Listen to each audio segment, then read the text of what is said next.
बच्चों good morning. आज मैं आपको वाक्य के संदर्भ में बतलाऊंगा। वैसे वाक्य की परिभाषा है कि सार्थक शब्दों का वह समूह जो व्यवस्थित हो और कोई अर्थ देता हो उसे वाक्य कहते हैं। रचना के विचार से वाक्य के 3 भेद होते हैं: सरल वाक्य, संयुक्त वाक्य और मिश्र वाक्य। आपको इसे 10वीं कक्षा में पढ़नी है, लेकिन 9वीं कक्षा के लिए वाक्य अर्थ के विचार से 8 भेद हैं, इसे पढ़ना है। अर्थ के विचार से वाक्य के 8 भेद में पहला है विधानवाचक वाक्य, जिसे विधिवाचक वाक्य भी कहते हैं।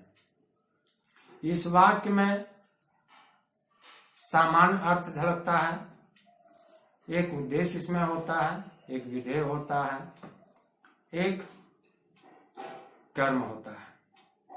जहां सकारात्मक अर्थ देता हो उसी को हम विधानवाचक वाक्य कहते हैं। जैसे सूरज पूरब में उगता है। इस वाक्य में कोई अन्य अर्थ नहीं है, केवल सकारात्मक अर्थ और विधान का अर्थ बना हुआ है। दूसरा है प्रश्नवाचक वाक्य। प्रश्नवाचक वाक्य में केवल प्रश्न करने का अर्थबोध होता है। इसे बनाने के लिए क्या और प्रश्न सूचक चिन्हों का प्रयोग किया जाता है। कहने का अर्थ कि प्रश्न सूचक शब्दों का प्रयोग और प्रश्न सूचक चिन्हों का प्रयोग होता है। जैसे तुम कब आओगे, तुम कब पढ़ोगे इत्यादि।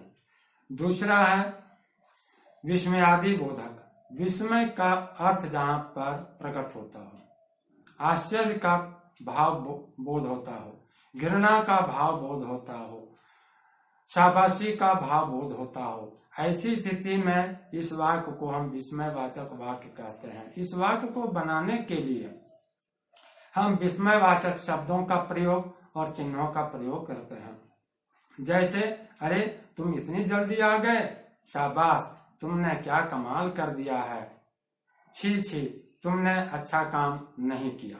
इन शब्दों में देखिएगा कि घृणा बोधक है, शाबाशी भी है और आश्चर्य भी है। तीसरा है आपका आज्ञावाचक वाक्य। आज्ञावाचक वाक्य में आज्ञा देने का बोध होता है। इस वाक्य में आज्ञा देने का अर्थबोध होता है। ये आदर सूचक भी होता है और अनादर सूचक भी होता है। छोटों के लिए हम प्रयोग करेंगे तुम जाओ, लेकिन बड़ों के लिए कहेंगे आप जाइए। अगला वाक्य है इच्छा वाचक वाक्य। इस वाक्य में हम इच्छा, आशा, आशीर्वाद आदि जैसे भावों का अर्थबोध करते हैं। जैसे ईश्वर तुम्हें चिरायु बनाए, भगवान आपका मंगल करे इत्यादि। इसके आगे इसके निषेधवाचक वाक्य है। निषेधवाचक वाक्य में हम नकारात्मक अर्थ का बोध करते हैं। जैसे तुम मत जाओ, तुम नहीं पढ़ते हो इत्यादि। इस वाक्य को बनाने के लिए नहीं अथवा मत शब्द का हम प्रयोग करते हैं। इसके आगे फिर संकेतवाचक वाक्य है। संकेतवाचक वाक्य में एक वाक्य की क्रिया दूसरे वाक्य की क्रिया पर निर्भर करती है। इसे बनाने के लिए हम प्रारंभ में यदि शब्द, अगर शब्द इत्यादि का प्रयोग करेंगे। जैसे यदि वह आता तो मैं अवश्य खेलता इत्यादि। दूसरा है संदेहवाचक वाक्य। संदेहवाचक वाक्य में हम देखते हैं कि इसमें संदेह की स्थिति उत्पन्न होती है, भ्रांति की स्थिति उत्पन्न होती है। इसको बनाने के लिए शायद और संभवतः शब्द का प्रयोग करते हैं इत्यादि। इस तरह से वाक्य के 8 भेद बताए गए हैं और इन 8 भेदों को ध्यान पूर्वक हम लोग अभ्यास करेंगे और समझेंगे।